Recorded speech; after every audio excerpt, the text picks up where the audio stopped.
¿Alguien que se me escucha? Buenos días, sí se escucha. Muy bien, gracias. Bueno, vamos a comenzar entonces esta sesión. Luego de las vacaciones, pues, ¿dónde seguir adelante? Siempre el tema general es la TGS como filosofía, la TGS como ciencia pura y la TGS como ciencia aplicada. Veamos primero, ¿qué es filosofía? Vamos a ver, alguien está tocando la puerta aquí. Pamela, Oscar, Samuel. Ok. ¿Qué es filosofía? Vamos a ver que la TGS es filosofía, ciencia aplicada, siempre ciencia pura, perdón, y ciencia aplicada. Entonces necesitamos primero tener una idea de lo que es filosofía para poder asociar la TGS con filosofía. Bueno, hay una infinidad de definiciones de filosofía, ¿no? Y muchas cosas que se dicen de ella. Primero, es una ciencia, pero una ciencia especial, ¿ok? Así se dice, ¿no? Es una ciencia, pero una ciencia especial. Su única herramienta de investigación es la mente. O sea, en la ciencia pura nosotros disponemos de muchos instrumentos, ¿verdad? Para nuestras investigaciones, como son los tubos de ensayo, los microscopios, los telescopios, en fin, una gran cantidad de instrumentos que nos ayudan a hacer la investigación científica. Pero en filosofía, la única herramienta es la mente humana. Y desde ahí podemos detectar una gran diferencia pues, de la filosofía con la ciencia pura. Las preguntas en filosofía fundamentalmente son o están relacionadas con el ser. Fíjense que escribo ser con mayúscula, porque no nos estamos refiriendo al ser que cotidianamente conocemos, ¿verdad? Y que inclusive tenemos un verbo, ser, yo soy, tú eres, él es. En filosofía, cuando hablamos del ser, nos referimos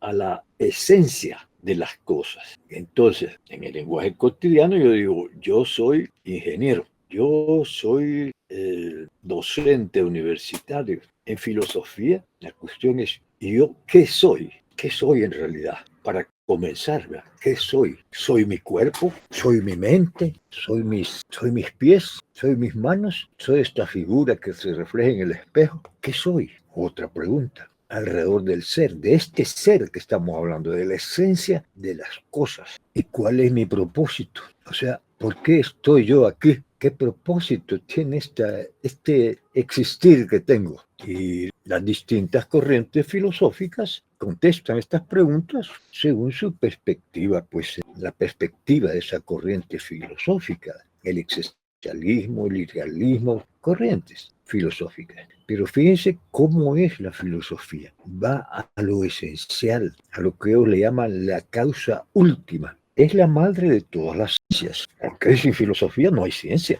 Imposible. La ciencia comienza, Juan Carlos. Vamos a ver. Admitamos a Juan Carlos y a otro compañero. Entonces, en algún momento, antes de que naciera la ciencia, se hicieron estas preguntas filosóficas. ¿Qué soy? ¿Qué es la realidad? ¿La realidad es lo que percibo con los sentidos o hay algo más o es otra cosa? ¿La realidad está en mi mente o está fuera de mi mente? ¿O no existe? Son preguntas realmente. Pero de esas preguntas, de la respuesta a esas preguntas, es que va surgiendo ya la ciencia. Que ya los tipos de preguntas que se hace la ciencia, como vamos a ver más adelante, ya son de otro tipo, de menos alcance, de un alcance más corto. La filosofía tiene un alcance universal. Cada corriente filosófica da una respuesta de alcance universal. Bueno, etimológicamente también podemos verlo, siempre vale la pena, ¿no? Algo nos dice, la etimología de un término filosofía es amor a la sabiduría. Y por último, decimos la filosofía. Cuando nosotros decimos la filosofía de algo, ya ustedes deben haber oído hablar, ¿verdad? De esto, la filosofía de la mente, la filosofía de la computadora, la filosofía de la inteligencia, la filosofía del amor. ¿Qué queremos decir cuando se dice la filosofía de algo? Queremos decir la explicación filosófica de ese algo. O sea, ¿qué es la física? La filosofía de la física. Entonces nos va a dar una explicación filosófica de lo que es la física. Y no vamos a ver fórmulas, no vamos a ver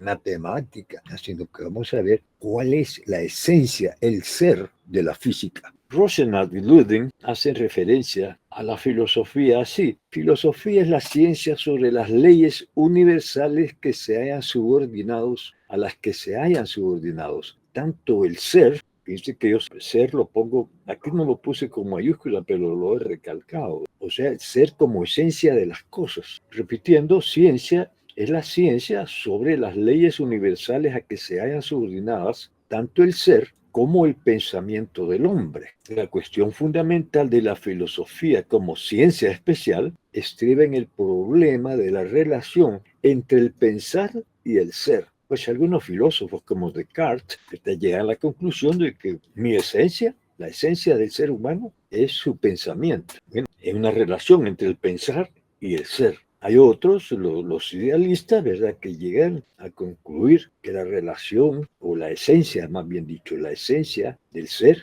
es algo divino. Y también se ocupa de la relación entre la conciencia y la materia. Porque cotidianamente no nos preguntamos nosotros, ¿verdad? Si, bueno, aquí estoy viendo un reloj de pared y digo, bueno, ese reloj está en la realidad. Pero preguntémonos una cosa, ¿verdad? Y si yo, cada uno pregunte, y si yo hubiera nacido ciego, ¿existiría el reloj? Yo pienso que si nunca he visto un reloj, si nunca he percibido un reloj, voy a decir que eso no existe. Entonces las cosas, como soy ciego, la mayoría de cosas que yo percibo por la vista no existirían, no serían parte de la realidad. Solo sería parte de la realidad aquello que puedo tocar. Y con mucha dificultad podría percibir algunas formas a través del tacto, no tan efectivamente como por la vista. Entonces, tal vez tendría una media idea de lo que es un triángulo, de lo que es un cuadrado, un prisma, tal vez, pero para mí, como ciego de nacimiento, todas esas cosas no son parte de la realidad. Entonces, ¿de qué quedamos? La realidad es algo que percibimos por los sentidos o hay algo más. El ciego podría hacerse la misma pregunta. Y para nosotros que no somos ciegos diríamos, no, el ciego tiene razón al preguntarse eso. Hay algo más allá de lo que sus cuatro sentidos perciben. Y lo digo porque yo puedo ver esas cosas, pero el ciego no las ve. Entonces, la realidad que nosotros tomamos por realidad, realmente podemos sospechar de que eso no es todo. ¿Y qué tal si nosotros nos falta un sexto, un séptimo, un octavo, un noveno sentido? Toda la realidad cambiaría. Así como la del ciego, si de repente recuperara la vista, su realidad cambiaría. O un sordo. Para el sordo la música no podría imaginarse que exista. Entonces, ¿qué tal si tuviéramos uno, dos, tres, cuatro, cinco sentidos más diferentes a los que tenemos? ¿Cómo sería la realidad? Entonces surge la duda. Bueno, ¿y qué diablo es la realidad? Pues, ¿existe o no existe? Dice, continúa Rosenau y Ludwig, todo sistema filosófico constituye una solución concreta y desarrollada de ese tipo de problema que se plantea entre la relación entre el ser y el pensar y entre la conciencia y la materia. Incluso, es decir, la cuestión fundamental o eso, esas relaciones no se formula claramente en el sistema. Decimos que muchos dicen los extraterrestres no existen. Otros dicen, bueno, yo creo que es posible, o seguro de que existen, pero nadie los ha visto. Bueno, por lo menos aparentemente, ¿verdad? Nadie los ha visto. Y aquellos que dibujan seres de otros mundos, los dibujan como humanoides. A los sumo les dan forma de animales, porque nosotros así percibimos la realidad. Pero nada, absolutamente nada, puede decirnos qué forma tienen los extraterrestres, qué atributos tienen, qué forma tienen. A eso se refieren pues estos señores Rosenau y Ludwig.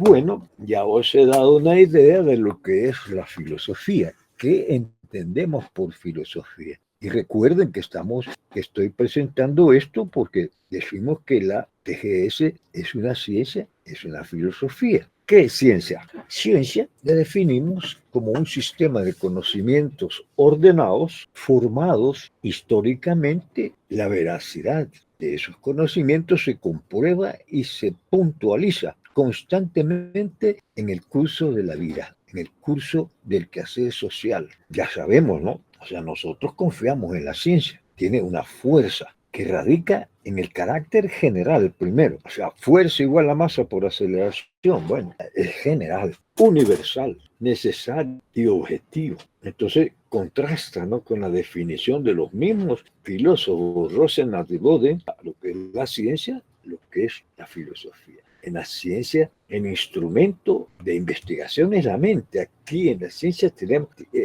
en la filosofía, nuestras conclusiones no pueden ni necesitan ser probadas. En la ciencia sí, y de ahí su fuerza, porque tenemos que probar las conclusiones científicas, pero no las filosóficas.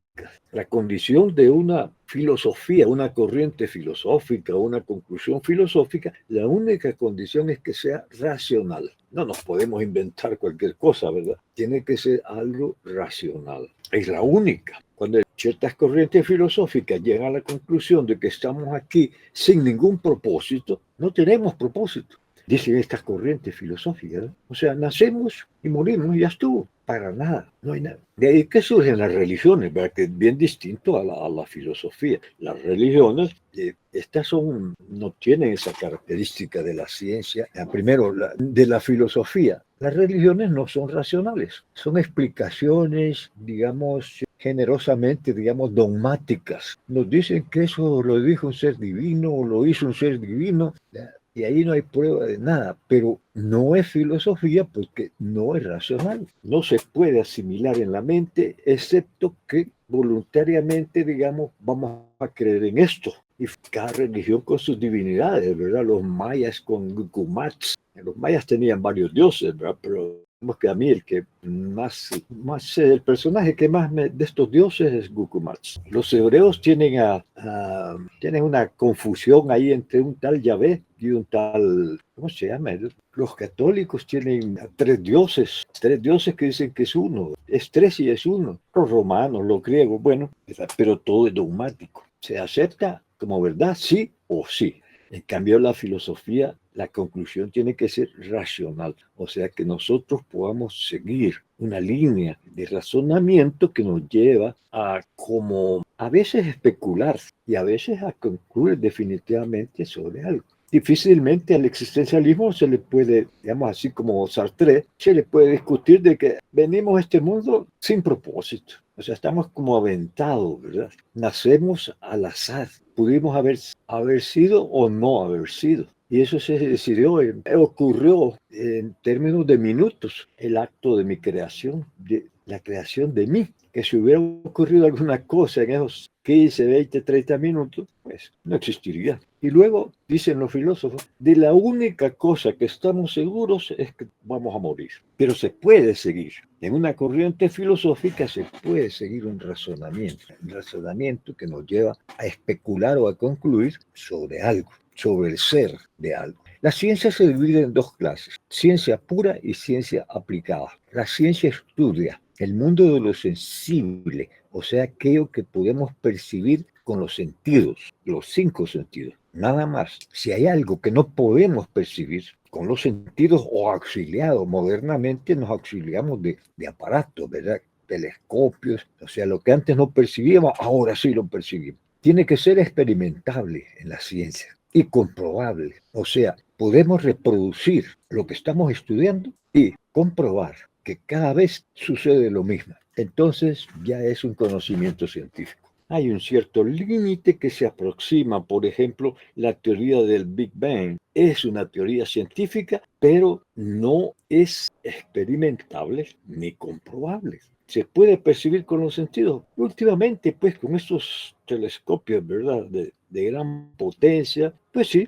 hemos llegado a percibir con la vista lo que había 200 millones de años después del Big Bang, de la gran explosión. Ya podemos ver ahí cómo era. El universo era fundamentalmente gaseoso, pero estamos a 200 millones de años. El universo tiene 13.000, hasta donde yo supe, ¿verdad?, 13.700 millones. Últimamente estoy leyendo de que en realidad tiene el doble. Ni siquiera eso conocemos. Entonces son teorías porque de alguna manera se pueden ir experimentando y comprobando en partecitas, como las teorías de Einstein, la teoría de la gravedad de Einstein, ya que sí se ha comprobado en gran medida, pero en principio cuando la formuló, no, era una conclusión científica por medio de relaciones físicas, matemáticas, la física, la química.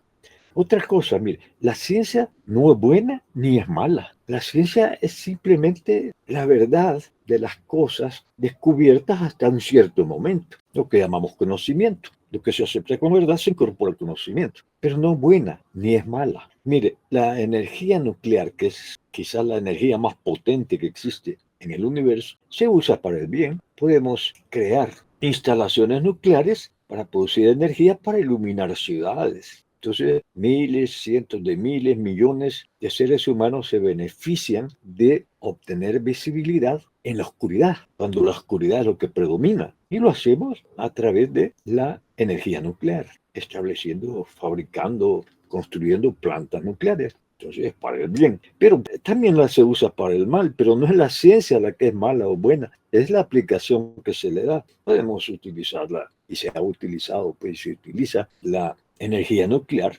para fabricar bombas que se avientan sobre una ciudad como Hiroshima y se mata, ¿verdad?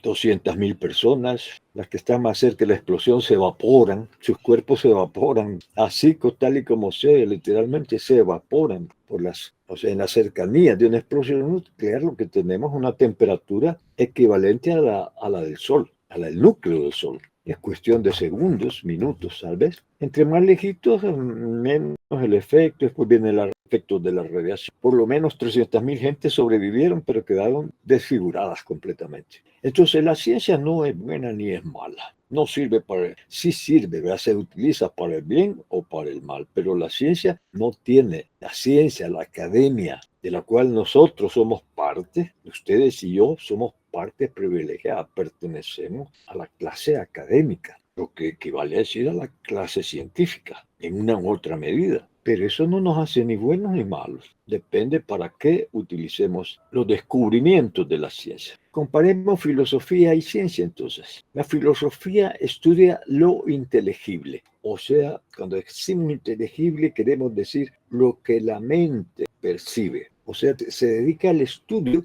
de objetos y fenómenos que podemos conocer solo por la razón o la intuición intelectual. En contraste, la ciencia estudia lo sensible, aquello que se puede percibir con los sentidos, aquello que es experimentable y comprobable. En la ciencia, lo que no es sensible sencillamente no existe. Y a veces con el tiempo podemos percibirlo y entonces ya es objeto de estudio. Pero si no es percibible con los sentidos, sensible pues, entonces no es objeto de estudio. Aparte de eso, tiene que ser experimentable y comprobable, como lo expliqué. Entonces, lo que estudia la ciencia son objetos y fenómenos que pueden conocerse por los sentidos. En cambio, la filosofía son aquellos que son conocibles por la razón y la intuición intelectual.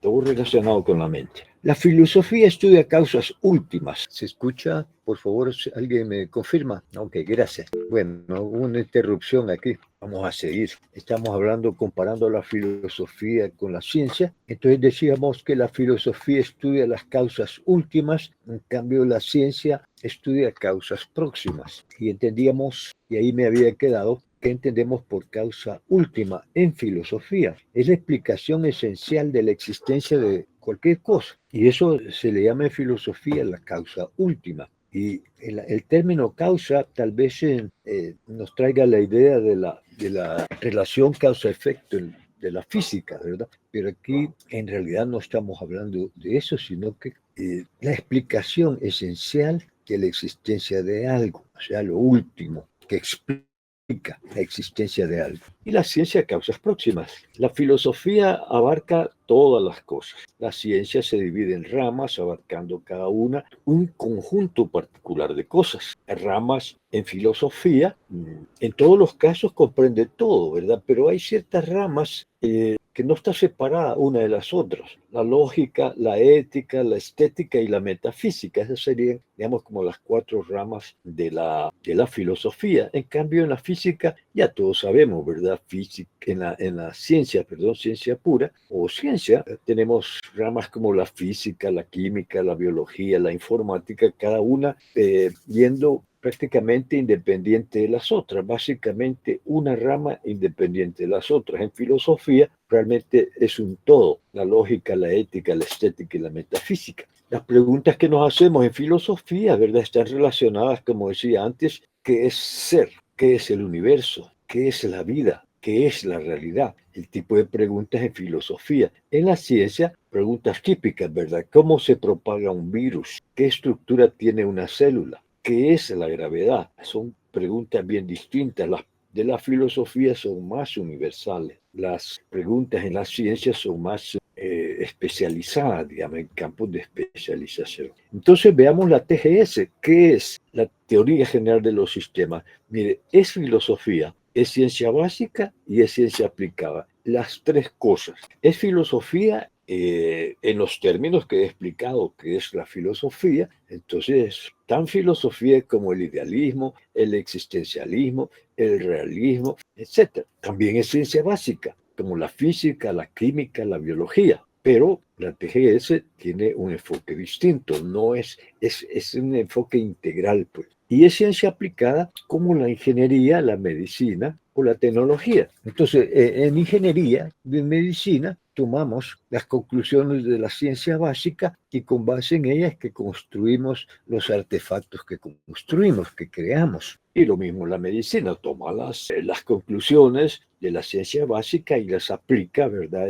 en solución de problemas relacionados con la salud. ¿Qué tan importante es la teoría general de los sistemas? Lo podemos ver por su trascendencia. Desde que se formuló, despertó gran interés porque era una idea totalmente nueva, la de Bertalanffy, y pues dio motivo, bajo esta concepción de la teoría general de los sistemas, bajo el concepto de sistemas, a desarrollos específicos como la cibernética de Wiener, la teoría de la información de Shannon y Weaver, la dinámica de sistemas de Forrester, la teoría del caos de Lorenz y la investigación de operaciones en la cual pues hay varios autores, destacándose bastante Ackoff por ser de los primeros impulsores de esta rama de la ciencia aplicada. También podemos ver la trascendencia en que surgieron ONGs cuyo propósito era difundir la teoría general de los sistemas. O sea, la vieron tan importante algunos, ¿verdad?, que dijeron, no, esto hay que compartirlo con todo el mundo.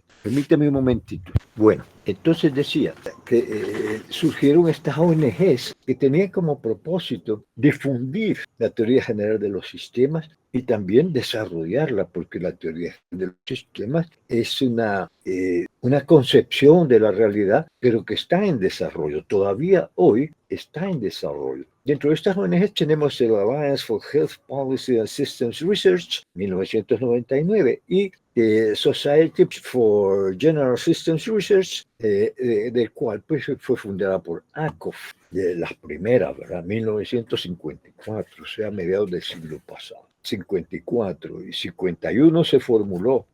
Bertalanffy publicó la teoría general de los sistemas. 3 años después está promoviendo esta sociedad de la investigación de los sistemas generales. Esto por citar solo dos, para que veamos, tengamos alguna apreciación de lo trascendente que ha sido y sigue siendo la teoría general de los sistemas. Como filosofía, la TGS es filosofía porque responde a la pregunta metafísica y ontológica fundamental. ¿Qué es la realidad? Y la respuesta de la TGS como filosofía, la realidad es un sistema. Entonces, desde esta perspectiva, como filosofía, Bertalanffy es un filósofo, tan filósofo como Platón, como Aristóteles, como Franz Kafka, como Camus, Albert Camus, o como Hermann Hesse, cualquier filósofo. De acuerdo a Bertalanffy, la TGS como filosofía tiene 3 dimensiones. Una dimensión ontológica. ¿Qué es ontología? Onto viene de ser y logia estudio, ¿verdad? Estudio del ser. Entonces, la dimensión ontológica, porque estamos viendo la TGS como filosofía, la dimensión ontológica es, al considerar la TGS, en esa dimensión, todo es un sistema. Esencialmente es así, ser con mayúscula, todo es un sistema. Y todo sistema está contenido dentro de otro sistema. Hay una dimensión epistemológica de sistemas. Epistemología significa estudio del conocimiento. Entonces, la TGS es un tanto especial, digamos, el estudio del conocimiento, porque básicamente desde la perspectiva de la teoría general de los sistemas se estudia, se analiza la ciencia clásica y se le critica a la ciencia clásica por la forma tan limitada en que opera. No tiene esa universalidad que tiene la teoría general de los sistemas, pero digamos desde la dimensión epistemológica podemos identificar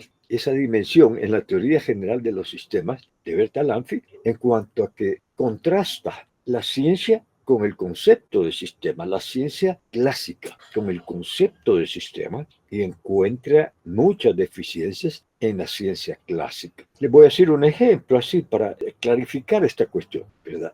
En la ciencia todo tiene que ser comprobado para que sea un conocimiento científico. Tiene que ser comprobado en laboratorios, experimentando. Y por supuesto tienen los resultados. Si hacemos el mismo experimento, el resultado debe ser el mismo. No una vez una cosa y otra vez la otra y otra. No, tiene que ser el mismo para que sea conocimiento científico. O sea que si el conocimiento científico dice que si yo suelto algo en el aire, cae, pues comenzamos a agarrar cosas, las soltamos y vemos que cae, y vemos que cae, estamos experimentando, ¿verdad? Y vemos que cae, ¿sí? Y luego la ciencia describe, mediante alguna fórmula matemática, o lógico-matemática, describe estos fenómenos. Pero Bertalanffy critica eso, siguiendo el ejemplo que le estoy dando. ¿Por qué? Porque la ciencia clásica descarta las conclusiones que se obtienen por inducción, solo acepta las conclusiones por deducción, pero descarta las conclusiones por inducción. En ese sentido, pues, ¿verdad? Es que la TGS tiene esa dimensión epistemológica. Y luego es una filosofía de valores, sería la tercera dimensión, ¿verdad? Esta filosofía de valores yo creo que Bertalanffy no la desarrolló, ¿verdad? Mucho, pero se refiere a que la TGS estudia las propiedades de cosas ideales o las propiedades, ya sea cosas ideales o propiedades de las cosas ideales, aunque en realidad no se puede decir cosas ideales porque según la definición de la mayoría de corrientes filosóficas, los valores no son objetos, o sea, son conceptos que son intangibles, que están más allá de lo que es el ser, como la lealtad, el amor, el humanismo, la humildad. Difícilmente nosotros vamos a poder tratarlos como objetos. Entonces, desde la mayoría de corrientes filosóficas, incluyendo la TGS, pues estudia estas cosas que están más allá de la realidad que percibimos. Ahora veamos la TGS como ciencia pura. La TGS es ciencia pura, aunque no en el sentido clásico, ¿verdad? Es una ciencia nueva. La TGS estudia la realidad con base a observaciones inductivas, lo que les decía. Bueno, pero no expliqué realmente lo que decimos observaciones inductivas. Una observación inductiva que la ciencia clásica no aceptaría como conclusión es, supongamos que observamos que un pájaro aparece volando sobre el cielo que está sobre nuestra cabeza, aparece volando siempre todos los días martes y solo los días martes en la tarde. Entonces observamos un martes, otro martes y sucede lo mismo, y otro martes y sucede lo mismo. Y así vamos observando y nunca observamos un martes en que ese pájaro no vuela en la tarde. Entonces concluimos inductivamente que los martes hay un pájaro que sale volando todas las tardes. ¿Por qué? Porque no hemos encontrado nada que lo contradiga, que contradiga esa conclusión. A eso le llamamos razonamiento inductivo. Una vez que sea refutado, entonces ya no es una conclusión válida, una conclusión científica válida desde la perspectiva de la TGS. En cambio, en la ciencia clásica, esa observación tendríamos que comprobarlo. Tendríamos de alguna manera probar toditos los martes que existan y ver esa ave volando. Solo así, en la ciencia clásica podríamos llegar a una conclusión científica. Entonces, la ciencia clásica deja por fuera, y esa es una crítica desde la perspectiva epistemológica que hace la TGS a la ciencia clásica, porque en la realidad hay muchos fenómenos, pero no podemos, el conocimiento de ese fenómeno no lo podemos, dice la TGS, subordinar a los principios de la ciencia clásica, porque entonces quedan descartados. La ciencia clásica los descarta. Voy a dar un ejemplo sobre esto que me está ocurriendo ahorita. Mira, en alguna parte, a mediados del siglo pasado, un arqueólogo descubrió en una cueva de la India un dibujo que tenía en el centro un círculo y alrededor de ese círculo tenía círculos más pequeños, un total de 8, me parece, o 7, con líneas, las líneas dibujadas, ¿verdad? De la trayectoria que tenían alrededor del punto central.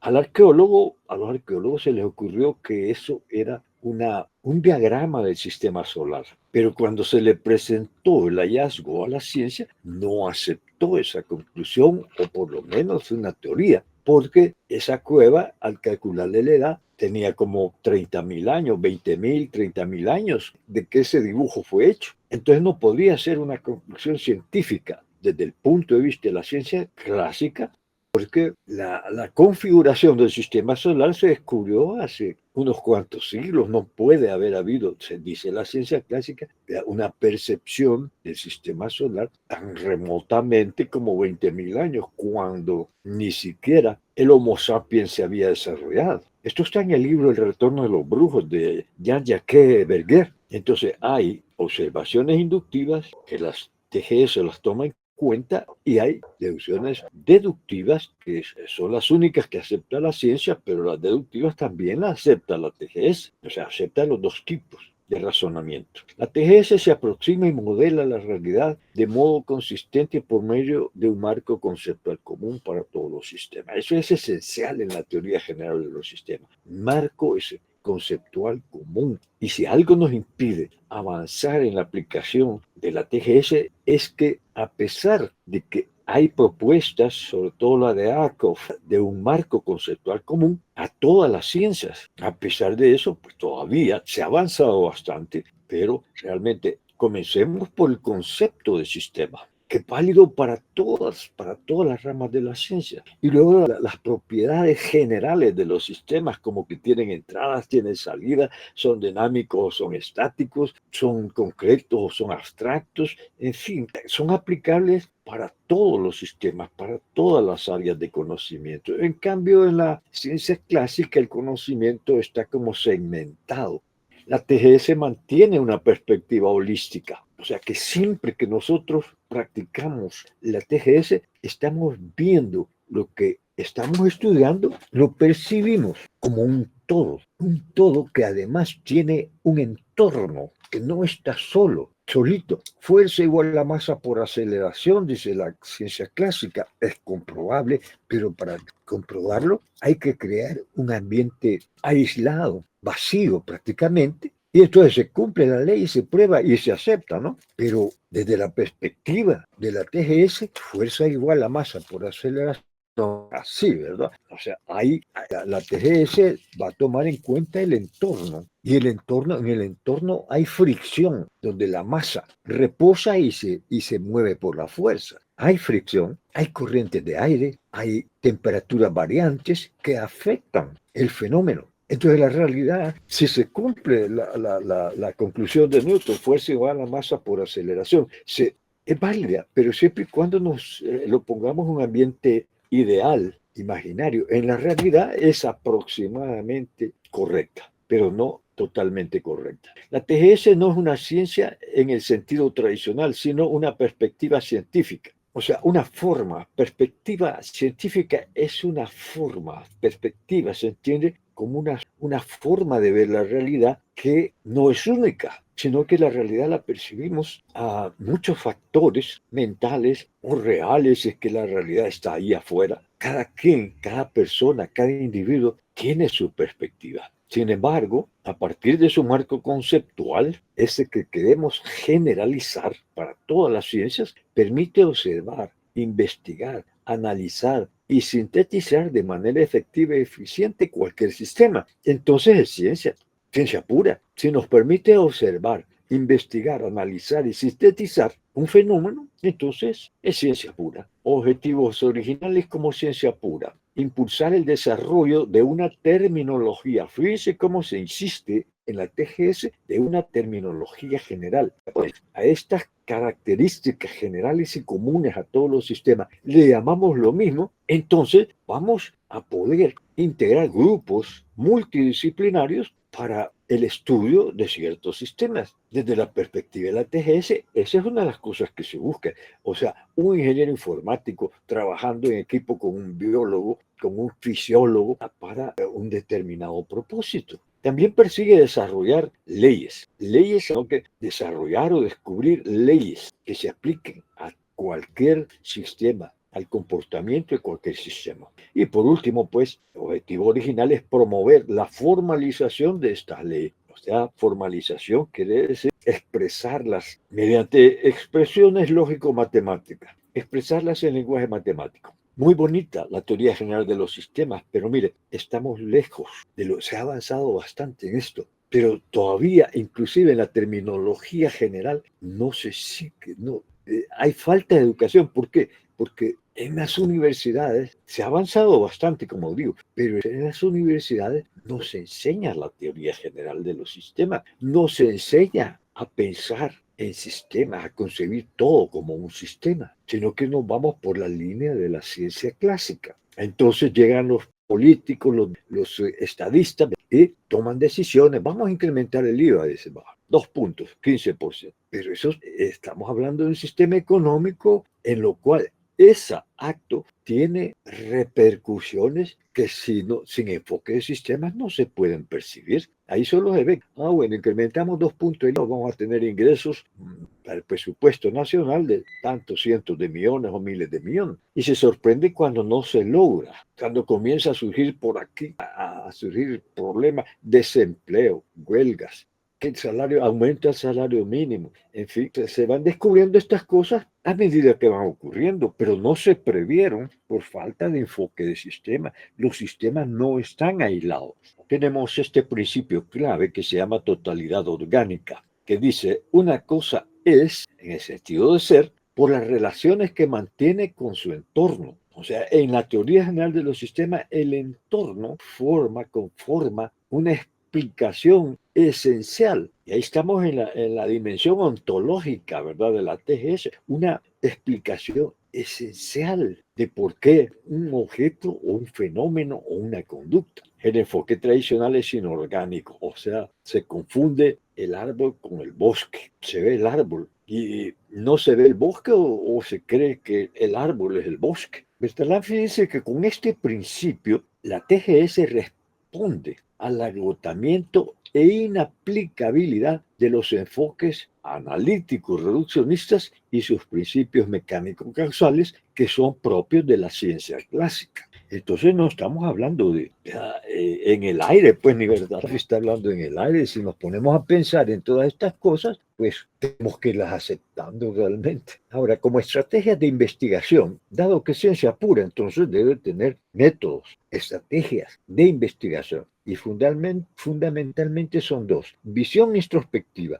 que como ya he mencionado, se enfoca exclusivamente en lo interno del sistema que estamos estudiando y las interrelaciones, ¿verdad?, de los elementos de que consta ese sistema. Y la visión extrospectiva es una perspectiva en donde nos enfocamos exclusivamente en el entorno del sistema, en esos procesos que traspasan las fronteras del sistema, que le llamamos entradas y salidas. En otras palabras, pues, cómo interactúa el sistema que estamos estudiando en el entorno. Todos los sistemas afectan su entorno y todos los sistemas son afectados por su entorno. Entonces no es lo mismo desarrollar un sistema informático, no una aplicación informática, digamos, control y seguimiento de inventario. Pero si no vemos el entorno, cómo se relaciona con el sistema de producción, con el sistema de mercadeo de la empresa. Entonces eso va a funcionar solo para ahí, ¿no? Solo para eso, y puede tener grandes fallas por ese motivo, por no considerar el entorno.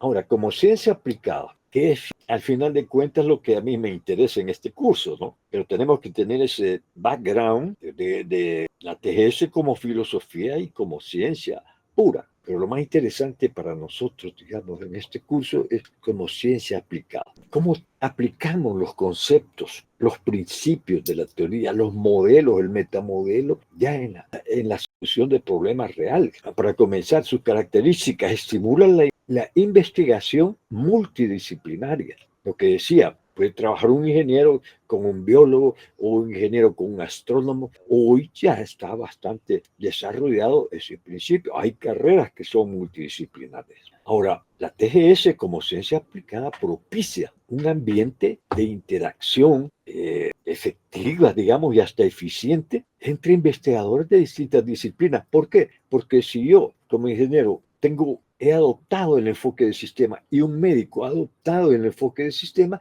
entonces nos vamos a comunicar con mayor facilidad. Él me va a hablar de entradas y salidas del sistema nervioso, de las componentes del sistema nervioso, cómo se relacionan, y yo le voy a explicar las entradas y salidas de un software, cuáles son los elementos de un software. Vamos a estar hablando en lo general, utilizando la misma terminología. Eso es lo que propicia el trabajo multidisciplinario, y esto es lo que se llama enfoque de sistemas. La parte práctica de la TGS la llamamos enfoque de sistemas. ¿Tiene algún límite la aplicación del enfoque de sistemas? No, no tiene límite, porque por propia definición es transdisciplinario. Por un lado, favorece el trabajo multidisciplinario, y por otro, los conceptos, el modelo de sistema es transdisciplinario, trasciende cualquier disciplina, es válido en todas las disciplinas. Pero como decía, hay que reconocer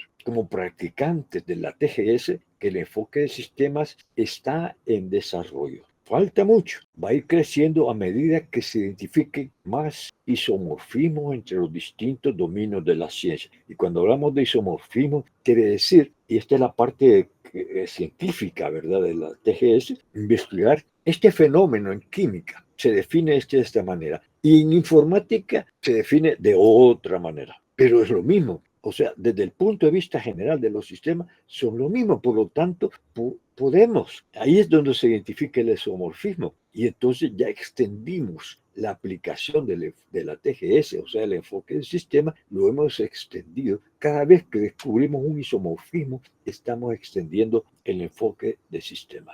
Aquí he puesto algunas tecnologías que han surgido del enfoque de sistemas aplicados. Esta es la cita Bertalanffy. Teoría de conjuntos de Massaro, teoría de las redes de Rapoport, la cibernética de Wiener, la teoría de la información de Shannon. Vamos a estudiar un poquito la cibernética de Wiener y la teoría de información de Shannon más adelante. La teoría de autómatas de Turing, la teoría de juegos de von Neumann, la teoría de caos de Lorentz. Hay teorías sociológicas basadas en la TGS. Es más, déjeme decirle que de las disciplinas que mejor y más han aplicado la TGS es la sociología y la economía. No es en computación. Y por supuesto la investigación de operaciones. En el campo de la computación podemos citar, ya esto no es de Bertalanffy, lo cito yo, la programación estructurada se deriva de un enfoque de sistema. Acuérdense que programación estructurada nosotros decimos, cada estructura lógica de un algoritmo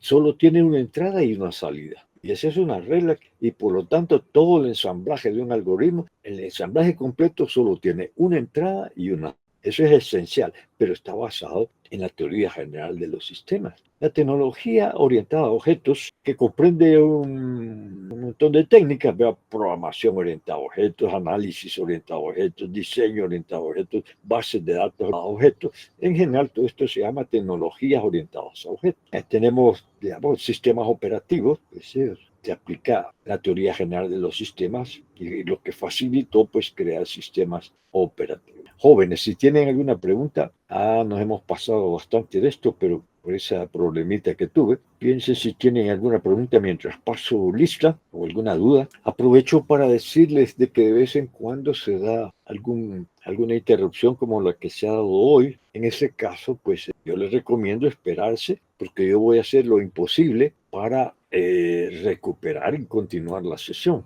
como he hecho hoy, pero de vez en cuando se da por capricho del Windows, del sistema operativo Windows, pues se pone a actualizarse a media sesión y eso consume muchos recursos de memoria y de, digamos, buses, se llaman buses de disco duro, canales, pues, que conectan el CPU y otros elementos con el disco duro, con la memoria primaria, la memoria secundaria, porque se le ocurre a Windows y a otros que son problemas, son los antivirus, ¿verdad? Que se les ocurre hacer un chequeo antivirus, por lo menos el que yo estoy utilizando, en el momento que le da la gana. Entonces, la recuperación, por vía Twitter, les voy a comunicar qué vamos a hacer para compensar la interrupción. Pero ninguna de estas cosas nos va a detener el desarrollo normal del curso. Entonces, ¿hay alguna pregunta? Entonces, no habiendo preguntas ni dudas, doy por concluir esta sesión. Les deseo feliz tarde y nos vemos en la próxima. Hasta pronto.